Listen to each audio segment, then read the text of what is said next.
Shirika la Air Tanzania limepokea malalamiko kutoka kwa kundi la wafanyabiashara wanaojitambulisha kuwa kutoka eneo la Kariakoo, waliodai kudanganywa na wakala wa usafiri anaitwa Space Travel mwenye ofisi Kariakoo, Dar es Salaam. Wafanyabiashara hao walieleza kuwa walikatiwa tiketi za kwenda Guangzhou, China na kurudi kupitia wakala huyo ambaye anatajwa kwa jina la Yasmin Ladha. Kwa mujibu wa malalamiko yao, abiria hao walielezwa na wakala huyo kuwa ndege za ATCL haziko na nafasi za kurudi kwa tarehe walizopanga, jambo lililoibua wasiwasi mkubwa miongoni mwao. ATCL kwa kuwajali wateja wake ilifanya uhakika wa tiketi hizo na kugundua kuwa majina ya abiria hayakuwepo kwenye mfumo wake kwa ajili ya safari za kurejea kama ilivyodaiwa. Uchunguzi wa kina ulionyesha kuwa ingawa tiketi za kwenda Guangzhou zilikuwa halali na zilikatwa kupitia huduma ya Satguru Travel and Tour Services ambayo ni wakala halali ndani ya mfumo wa kimataifa wa GDS, yani Global Distribution System, tiketi za kurudi zilikuwa bandia na zilitengenezwa na Space Travel bila kufuata utaratibu wa kisheria au kiufundi.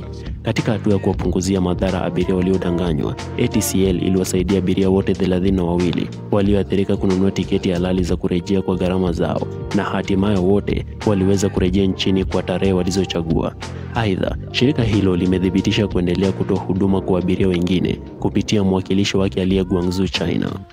Kufuatia tukio hilo, ATCL imechukua hatua kali za kuzuia udanganyifu wa aina hiyo kujirudia. Tangu tarehe 28 April mwaka 2025, ATCL imewaelekeza mawakala wote wa tiketi wanaofanya kazi na Space Travel pamoja na ofisi za GDS kusitisha mara moja shughuli za kuuza tiketi kupitia wakala huyo. Hii ni hatua ya kulinda maslahi ya abiria na kuhakikisha usalama wa huduma zake. Wakati taratibu za kisheria dhidi ya Space Travel zikiendelea kuchukuliwa, ATCL inawahimiza wateja wake kuwa makini katika ununuzi wa tiketi. Wateja wanashauriwa kutumia njia rasmi kama vile application ya Air Tanzania, tovuti rasmi www.airtanzania.co.tz, kituo cha huduma kwa wateja kwa namba +255 748 773 900 kinachopatikana saa 24, au kutembelea ofisi za ATCL moja kwa moja.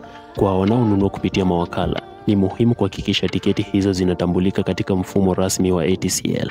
ATCL inabaki kujitolea kutoa huduma bora, salama na za kuaminika kwa wateja wake wote ndani na nje ya nchi.